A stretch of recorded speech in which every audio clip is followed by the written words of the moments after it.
Bueno, muy buenos días, Watermark en español. ¿Cómo están?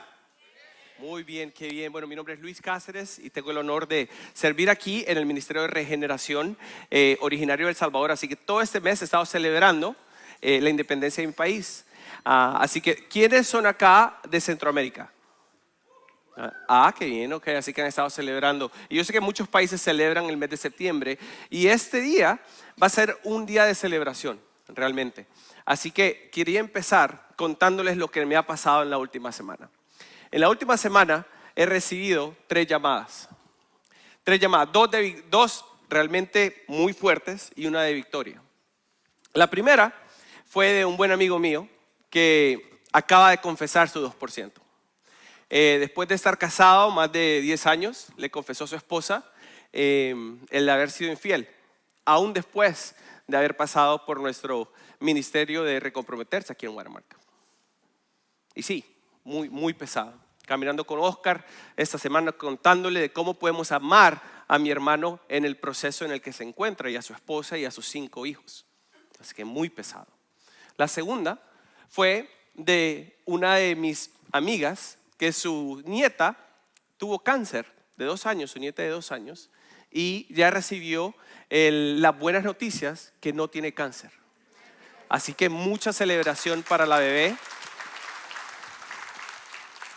Y la tercera, también relacionada con el cáncer, una muy buena amiga de nuestra escuela, de la escuela donde van mis hijos, tuvo cáncer hace 4 años, le tuvieron que remover todos sus dientes para matar y quitar el tumor. Acaba de recibir las noticias que el cáncer está de regreso. Así que, ¿por qué empiezo contando estas 3 llamadas que recibí esta semana con mi esposa? Porque esa es la realidad de nuestras vidas. La realidad de nuestras vidas es que puedo estar celebrando todo el mes de septiembre mi cumpleaños, el cumpleaños de la independencia de mi país, pero también estoy celebrando que hace 2 años mi abuelo falleció un día antes de mi cumpleaños. Así que en nuestras vidas, me encantó lo que dijo Lía, vamos a enfrentar muchísimas batallas. Pero podemos tener fe y confianza que vamos a estar al lado de nuestro Salvador. Así que esta mañana, el tema de nuestro estudio, vamos a continuar con la vida de David, el estudio de la vida de David, es ¿cuál es el significado de la vida? ¿Cuál es el significado de la vida? Y yo creo que a veces con nuestras rutinas tan llenas que tenemos, no pausamos a pensar en esa pregunta. No pausamos y nos preguntamos y nos sentamos. ¿Cuál es el significado de mi vida? ¿Cuál es el significado que yo tengo acá en este país? ¿Por qué el Señor me movió de El Salvador y me puso en Dallas, Texas en el 2001? Y yo creo que nos hacemos esas preguntas muy tarde. Yo creo que nos hacemos esas preguntas cuando es fácil, cuando recibo la llamada de mi amiga Erika que dice: el cáncer ha regresado. ¿Qué es lo que está haciendo el Señor conmigo? ¿Cuál es el significado de mi vida en medio de esta batalla de cáncer? Pero ¿por qué esperar, hermanos? Hacernos esa pregunta hasta que tenemos esa noticia. ¿Por qué esperar? Así que mi invitación, cada vez que me subo acá, me estoy predicando a mí mismo. No quiero que sientan que cuando Oscar se sube acá, cuando Jorge o Iván nos subimos acá, estamos predicándoles el evangelio. No, nos estamos predicando el evangelio a nosotros mismos. Esto ha sido un recordatorio para mí, diaria y semanalmente. Cada vez que tengo la oportunidad de compartir lo que estoy viviendo en mi vida, me estoy predicando a mí mismo. Y tenemos el honor de servirles a ustedes cada mañana, cada domingo. Así que mientras estudiamos, quiero que pensemos en estas 3 preguntas que vimos en la vida de David, que si las contestamos correctamente, como lo hizo David, vamos a tener una vida llena de plenitud y llena de alegría. Porque al final del día, en medio de la batalla, Erika, con su cáncer, yo sé que está llena de paz y alegría. Porque ella ha podido responder a esas 3 preguntas y ha sido fiel en su caminar con el Señor. Así que la primera pregunta es: ¿quieres a Dios? ¿Quieres a Dios? Y si quieres a Dios, la segunda pregunta es: ¿le temes a nuestro Dios? ¿Tienes un temor real a nuestro Dios? Y si le temes al Señor, le estás adorando correctamente. Así que no vamos a leer todo el pasaje, vamos a estar en 2 de Samuel. 6, no lo vamos a leer como usualmente lo hago, vamos a romperlo en tres partes. Pero antes de empezar, me gustaría que adoremos. Y la manera que vamos a adorar es orándole y pidiéndole al Señor que se comunique con nosotros por medio del Espíritu Santo. Así que, Señor, esta mañana, Padre, gracias por darnos la oportunidad de adorarte, Padre. Y sé que muchos acá no te conocen. Hay muchos que han escuchado las historias de David, las batallas que él enfrentó, pero no tienen una relación personal contigo. Pido y oro por esas personas que están acá, que el Espíritu les toque y puedan venir al frente al final y escuchar un poquito más de lo que es ser un hijo del Señor. Y también sé que hay personas acá como yo que hemos caminado contigo y hemos entregado nuestra vida a ti, Señor, pero que necesitamos ese recordatorio que tenemos un propósito en esta vida. Padre, derrama tu Espíritu para que podamos aprender, entender y aplicar tu palabra. Amén y amén. Así que vamos a empezar en 2 de Samuel y vamos a responder si quieres a Dios, es la pregunta. Del 6, 2 de Samuel 6, 1 al 4. Una vez más, David reunió los 30 batallones de soldados escogidos de Israel y con todo su ejército partió hacia Balá de Judá para trasladar de ahí el arca de Dios, sobre lo que se invoca su nombre, el nombre del Señor todopoderoso que reina entre los querubines. Colocaron el arca de Dios en una carreta nueva y se la llevaron de la casa de Abinadab, que estaba situada en una colina. Uzá y Ahio, hijos de Abinadab, guiaban la carreta nueva que llevaba el arca de Dios. Ahio iba delante del arca. Así que la primera pregunta que vamos a responder es si quieres a Dios. El arca de Dios la hemos estudiado acá. Muchos conocen que en este arca que se creó, había muchas cosas importantes y representaban la presencia de nuestro Señor. Pero ahorita escuchamos a Lea hablar de que Dios es un Dios que es omnipresente, que significa que está en todos lados. Así que ¿cómo podemos estudiar ahora y nos está diciendo que en el arca de Dios está presente el Señor? Lo que eso significa es que sí, el Señor está en Facebook. Si estás en El Salvador viéndonos, Él está presente contigo. Pero también está en Venezuela y también está en Ecuador y también está acá, es omnipresente. Pero en esta arca, lo que vamos a estudiar en el arca del Señor es que nosotros vamos a tomar una decisión de poner al Señor en el centro de nuestras vidas. Así que si vemos 1 de Crónicas 13:3, hablamos un poquito más del arca del Señor. Para traer de regreso el arca de nuestro Dios, la verdad es que desde el tiempo de Saúl no la buscamos. El rey Saúl fue muy distinto a David. ¿Qué hizo Saúl? No estaba ni en la imagen de Saúl el arca. Él había movido esta arca a una ciudad desconocida. David tuvo que salir y buscar el arca del Señor. Así que tenemos la opción acá. Cuando preguntamos, ¿quieres al Señor? ¿Queremos al Señor como lo hizo Saúl? ¿O queremos al Señor como lo hizo David? ¿Cuál fue el primer deseo de David como rey? Salir y traer esta arca hacia el centro de Jerusalén. Así que la primera pregunta que quiero que escriban o vean adentro de esta parte de estos versículos es: ¿Dios tu primer deseo? ¿Es Dios tu primer deseo cuando te levantas por la mañana? ¿Es Dios tu primer deseo durante el día? En Regeneración, en el ministerio de recuperación en Watermark, hablamos mucho de cómo el Señor tiene que estar presente en tu vida diaria. Y Él tiene que ser el que se mantiene en tu mente durante 24 horas. Lo hablamos de 24 horas, hacer al Señor tu Dios por 24 horas. Porque a veces es fácil aceptar al Señor, pero no hacerlo el Señor de nuestro día a día. ¿Lo quieres como Saúl o como David? Saúl quería que Dios lo rescatara, obedeció selectivamente. ¿Escucharon eso? Saúl obedeció al Señor selectivamente. David quería al Señor como su rey de reyes. Para mí, cuando empecé mi caminar con el Señor, yo fui como Saúl. Y a veces, si les soy honesto, sigo siendo como él. Quiero que sea mi rey selectivamente. No, Señor, sí quiero los domingos que estés presente, que seas en la mañana cuando me despierto, entrar en tu palabra y pensar y adorarte. Pero el lunes tengo trabajo y en el trabajo tengo que actuar distinto, Señor, porque no puedes ser mi rey. En mi empresa no puedo trabajar de la misma manera, Señor. Tengo que ser selectivo, tengo que ser fuerte con mis empleados, tengo que hablar distinto con mis empleados, de una manera distinta para que me entiendan. Ahora no, Señor. No puedo tener compasión y gracia. Así que mucho cuidado, hermanos.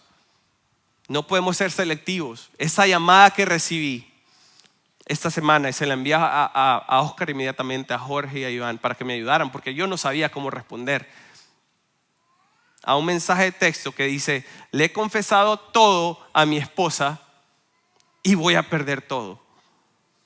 Lo que él estaba diciendo en ese mensaje, cuando me senté con mi hermano a hablar y escucharle, es que me está diciendo: fui selectivo en cómo obedecía al Señor.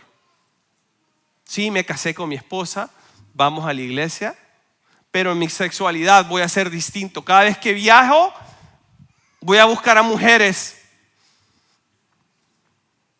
y le seré infiel a mi esposa. Y le fue infiel por muchas veces, porque fue selectivo en cómo obedeció al Señor. Y no nos vayamos tan lejos. Si es fácil decir: wow, no puedo creer que ese tipo engañó a su esposa teniendo a 5 hijos. No tenemos que irnos tan lejos, hermanos. ¿Qué estamos viendo en TikTok? ¿Qué estamos viendo en Instagram? A veces es fácil ver los pecados y lo vemos en regeneración cuando venimos. Y la primera vez que yo vine fue así, si les soy honesto. Yo me senté con un grupo de hombres y escuché las adicciones y yo dije: yo no soy tan malo. Yo no necesito regeneración. Yo no necesito recomprometerme.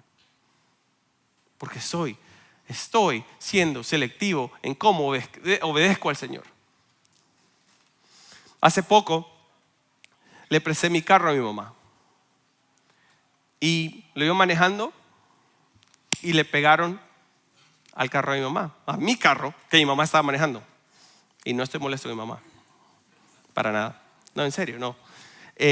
Y me llama, me dice: me pegó este muchacho, no tiene papeles, no quiero llamar a la policía. Y yo, como buen miembro de la iglesia, llámele a la policía, porque quiero que me paguen el carro. Y mamá: no, hijo, no puedo, yo te lo pago. Y yo: no, mamá, llámela a la policía. En serio, llámele, necesito un reporte oficial, porque si usted va manejando no está en mi aseguranza.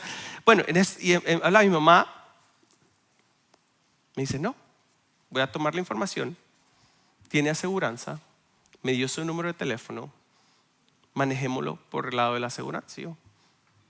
Ok. Llamo a mi aseguranza. Lo primero que la aseguranza me hace, la primera pregunta que me hace es: ¿quién iba manejando? ¿Saben lo que yo quise decir? Mi esposa.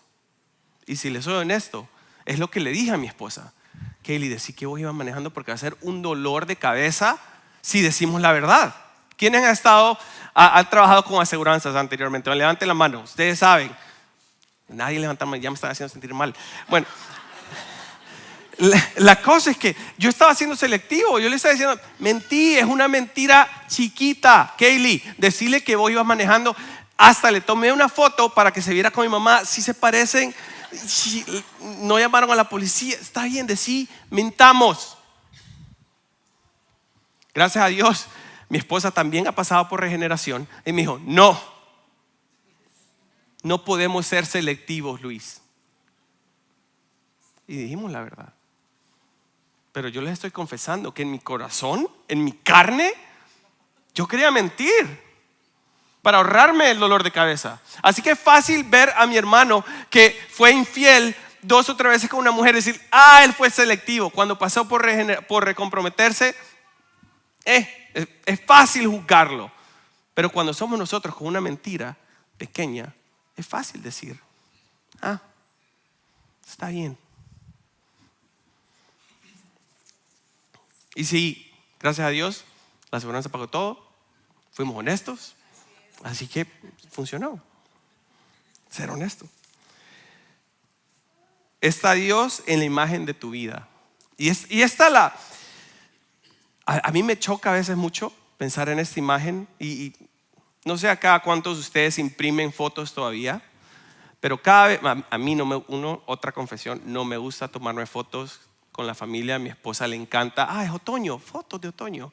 Van a la escuela, hay que mandar a hacer fotos. Y foto aquí, foto acá. Y le gusta imprimir fotos a mi esposa. A mí no me gusta ni sacarme fotos. Pero cada foto que tenemos en las paredes muestra a toda la familia.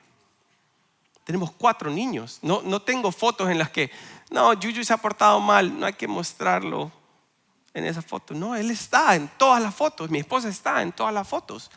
Y cuando pensamos y nos hacemos esa pregunta, ¿está Dios en la imagen de tu vida? Tu vida está representando la imagen del Señor.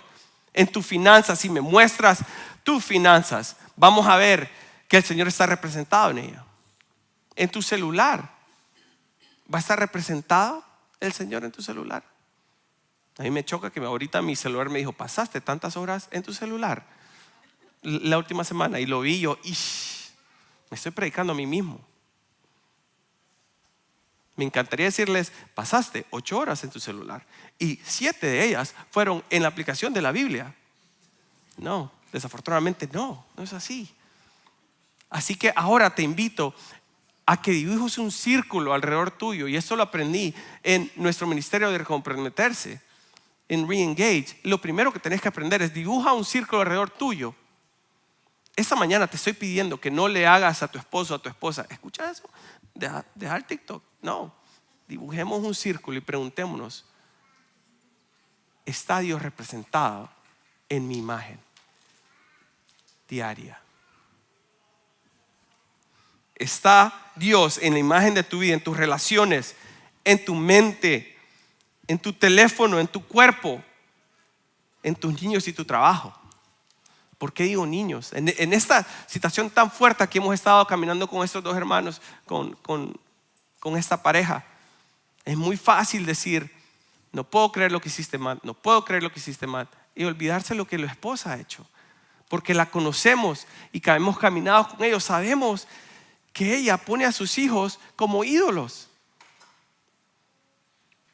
La imagen del Señor para ella son sus hijos. Y no sé esta mañana cuál es tu ídolo, pero quiero recordarte que en tu imagen, en esa foto, queremos que el Señor esté representado. ¿Dónde estás comprometido?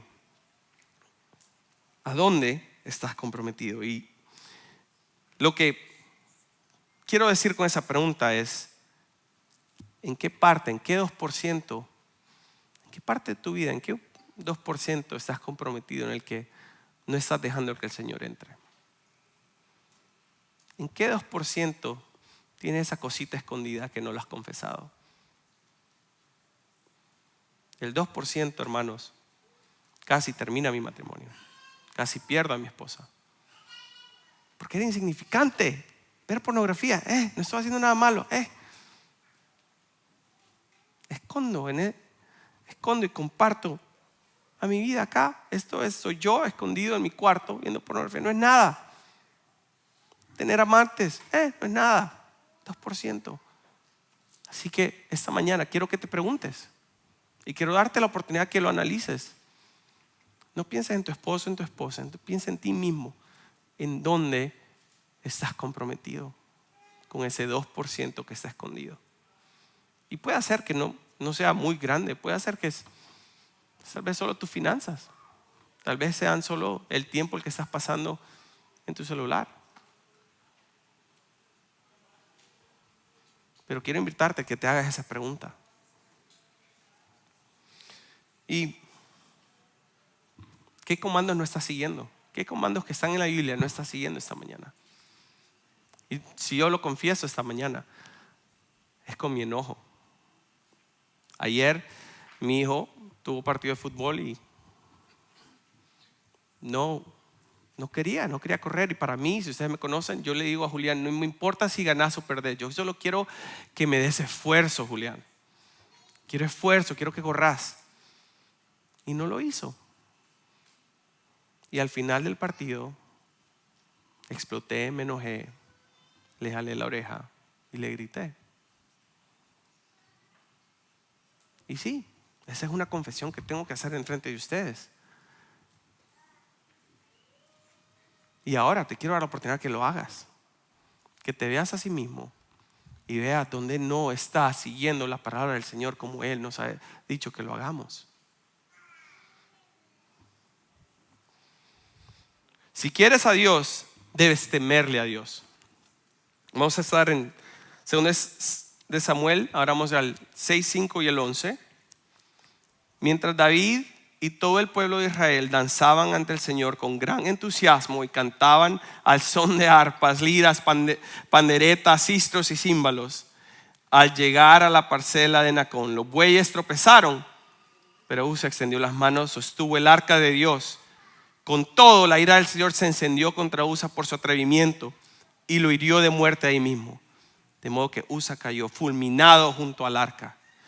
David se enojó porque el Señor había matado a Usa, y así que llamó a aquel lugar Perez Usa, nombre que conserva hasta el día de hoy. Aquel día David se sintió temeroso del Señor y exclamó: es mejor que no me lleve el arca del Señor. Y como ya no quería llevarse el arca del Señor a la ciudad de David, ordenó que la trasladaran a la casa de Obed-edom, oriundo de Gat. Fue así como el arca del Señor permaneció, ¿cuántos meses? En la casa de Obed-edom. ¿Y qué hizo el Señor? Lo bendijo a él y a toda su familia.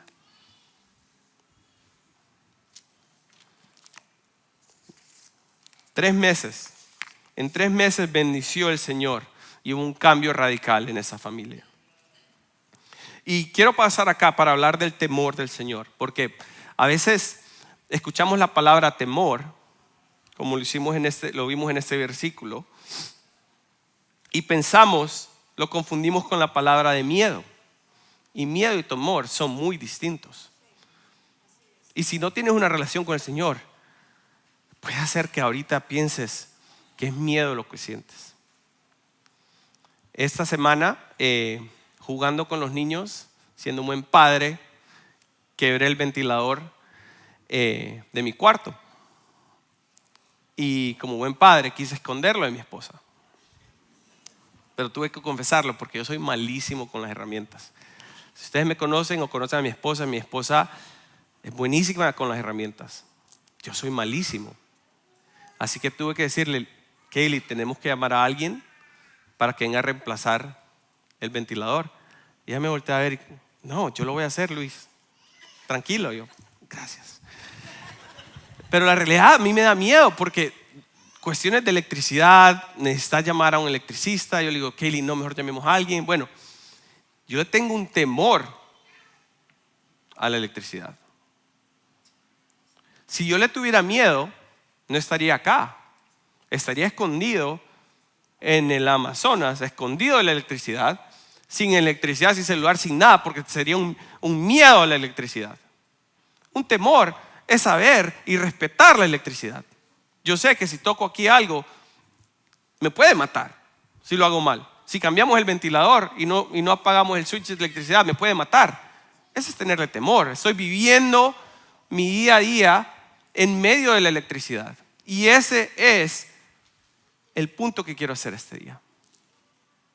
Si le tienes un temor real al Señor, tenés que vivir con Él día a día. Y sabes que está presente.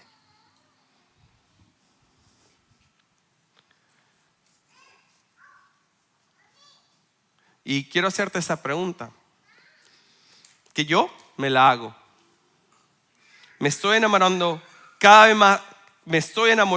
vez más de Dios como un Dios santo, o del concepto de un ser amable que dice: bueno, el pecado no importa mucho, Luis.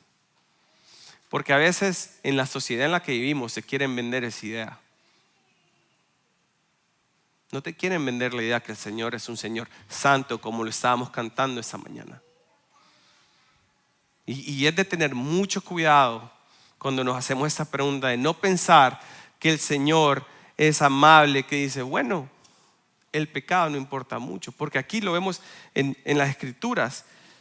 cuando Usa quiso ayudar a que no se quebrara el arca y la tocó, ¿qué hizo el Señor? Lo fulminó. El Señor no necesita de nuestra ayuda. Así que cuando te respondas esa pregunta a sí mismo, recuerda que el Señor es un Señor poderoso y santo que quiere todo de tu vida. En mi casa tenemos una regla que los niños no pueden decir en inglés. Usualmente dicen, oh my God. No pueden decir, oh my God. Porque no tomamos el nombre del Señor en vano. Pero en el fútbol, los niños en el partido, los demás amigos lo hacen y lo usan y lo dicen. Y Yuyu siempre me pregunta, ¿por qué ellos lo hacen y yo no lo puedo hacer, papá? Porque cuando él lo hace, hay consecuencias. Si él usa esa palabra, si toma el nombre del Señor en vano, hay consecuencias. Y yo le explico, porque nosotros entendemos el poder y el temor que tenemos que tenerle al Señor. Y a veces queremos jugar con el nombre del Señor. Yo he visto muchas camisas que no se burlan del Señor, pero no se toma en serio cuando uno se ve la imagen de nuestro Señor Jesús en una camiseta que no lo bendice, no lo adora. Tenemos que tener un miedo, un temor real, no un miedo al Señor. David tenía miedo. ¿Cómo puede ahora David traer el arca del Señor? Sí que la sacó, lo expulsó, ¿no? Y lo vemos en Corintios 3, 16 a 7. ¿No saben que ustedes son templo de Dios y que el Espíritu de Dios habita en ustedes? Si alguno destruye el templo de Dios, él mismo será destruido por Dios, porque el templo de Dios es sagrado y ustedes son su templo. Tenemos que respetar el nombre de nuestro Dios.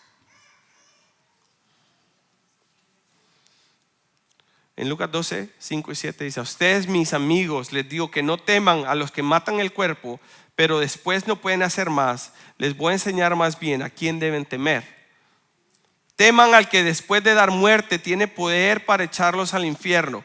Sí, les aseguro que a él deben temer. No se venden 5 gorriones por 2 moneditas. Sin embargo, Dios no se olvida de ninguno de ellos. De hecho, Él les tiene contados aún los cabellos de su cabeza. No tengan miedo. Ustedes valen más que muchos gorriones.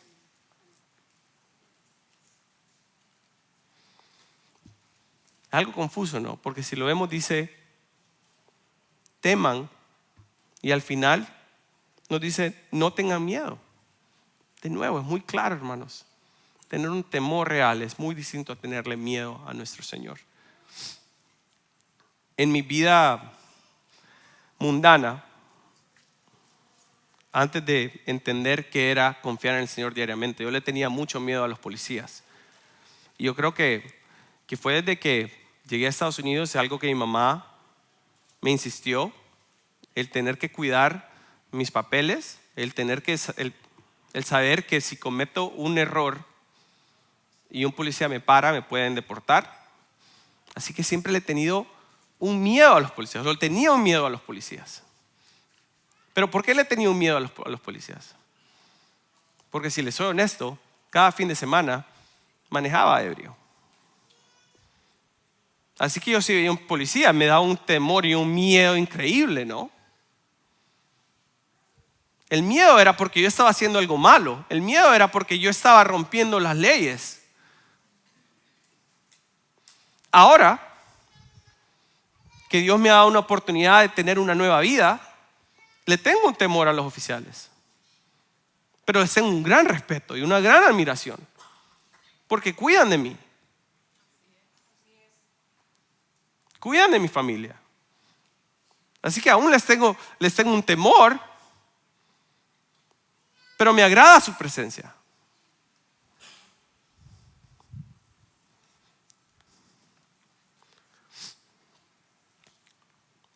Los creyentes deben temer a Dios.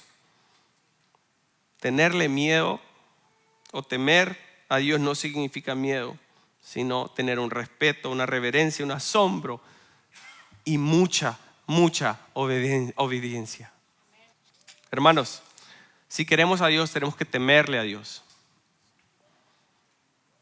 Y si le teme, ¿y cómo será nuestra vida si queremos a Dios, tememos a Dios? ¿Cómo deberíamos de adorar? Y esta parte la vamos a responder empezando en el versículo 12. En cuanto le contaron al rey David que por causa del arca del Señor había bendecido a la familia de Obed-Edom y toda su hacienda, David fue a la casa de Obed-Edom y en medio de gran algarabía trasladó el arca. ¿A dónde? El arca de Dios a la ciudad. ¿De quién? De David. La sacó y la trajo a su ciudad. Apenas habían avanzado 6 pasos los que llevaban el arca cuando David sacrificó un toro y un ternero engordado. Vestido tan solo con un efod de lino, se puso ¿a qué? Ante el Señor con un gran entusiasmo. Así que entre vítores y al son de cuernos de carnero, David y todo el pueblo de Israel llevaban el arca del Señor. Sucedió que al entrar el arca del Señor a la ciudad de David, Mical, hija de Saúl, se asomó a la ventana y cuando vio que el rey David estaba saltando y bailando, sintió por él un profundo desprecio. El arca del Señor fue llevada a la tienda de campaña que David le había preparado. La instalaron en su sitio y David ofreció holocaustos y sacrificios de comunión en presencia del Señor. Después de ofrecer los holocaustos y los sacrificios de comunión, David bendijo al pueblo en el nombre del Señor Todopoderoso.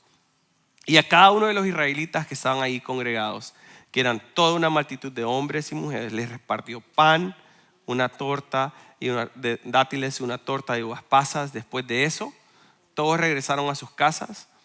Cuando David volvió para bendecir a su familia, Mical, la hija de Saúl, le salió al encuentro y le reprochó: qué distinguido se ha visto hoy el rey de Israel, desnudándose como un cualquiera en presencia de las esclavas de sus oficiales. David le respondió: lo hice en presencia del Señor, quien en vez de escoger a tu padre o a cualquier otro de tu familia, me escogió a mí y me hizo gobernante de Israel, que es el pueblo del Señor, de modo que seguiré bailando en presencia del Señor y me rebajaré más todavía hasta humillarme completamente. Sin embargo, esas mismas esclavas de quienes hablas me renderán honores. Y Mical, hija de Saúl, murió sin haber tenido hijos. Así que quiero regresar al versículo 11, donde vemos que el arca del Señor fue enviada a esta familia. ¿Y pasó cuántos meses? ¿Y qué pasó durante esos 3 meses? Hermanos, si ustedes pasan y viven en la presencia del Señor, no tomará más de 3 meses. Yo he visto, y ustedes lo vieron hace un par de semanas con la vida de Santiago, el cambio radical que existe cuando ponemos al Señor en el medio, en el centro de nuestras vidas.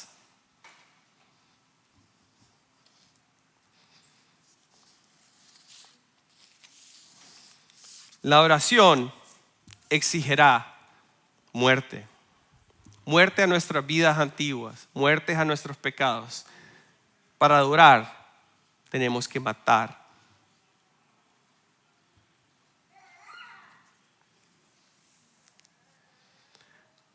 La oración requerirá o va a necesitar que hagamos sacrificios.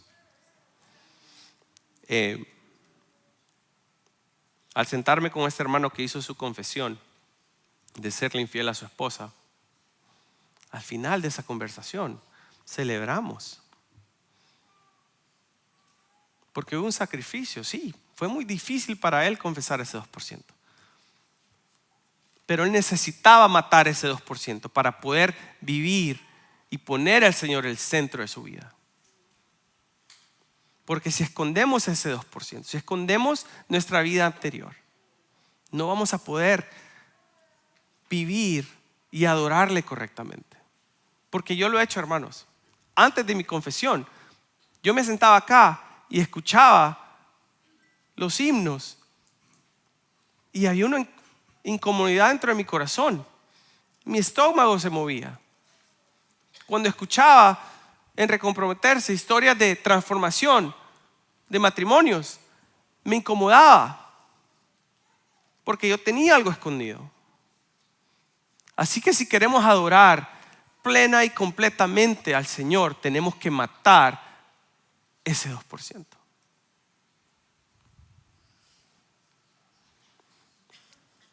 En Romanos 12:1 dice: por lo tanto, hermanos, tomando en cuenta la misericordia de Dios, ruego que cada uno de ustedes en adoración espiritual ofrezca su cuerpo como sacrificio vivo, santo y agradable a Dios. Si quieres a Dios, tienes que temerle a Dios. Tienes que adorar a Dios con toda tu vida. Romanos 6 nos dice cómo tenemos que adorar correctamente. La adoración traerá alegría en tu vida. Lo vemos en David, danzaba y bailaba. Y yo creo que David no bailaba y danzaba porque lo que Dios le dio a David, sino porque él sabía quién era Dios. Y como lo escuchamos esta mañana de Elías, van a haber muchos problemas en nuestra vida. Y tal vez la victoria no te la va a dar el Señor. Pero puedes cantar y danzar y tener alegría que Él es un buen Dios. Adoración, espíritu y verdad. Ese es un tema un poco, no lo iba a tocar, pero yo creo que es muy importante tocarlo. Yo veo que al principio en mi adoración me daba pena hasta levantar las manos y adorar. Y yo quiero invitarnos a toda nuestra congregación a hacerlo. Si te sientes cómodo, hazlo. Levanta las manos, adora al Señor, cae de rodillas. Y no es porque Luis lo está diciendo, no es porque Oscar lo hace, pero es una invitación a cada uno de ustedes que este es un lugar seguro donde te invitamos a levantar las manos, te invitamos a adorar, te invitamos a hincarte y a orar. No lo tienes que hacer, no es obligación, pero es bíblico. Veo 7, 8, 9 libros en donde levantar las manos se invita a hacerlo. Cantarle al Señor y danzarle al Señor se invita a hacerlo.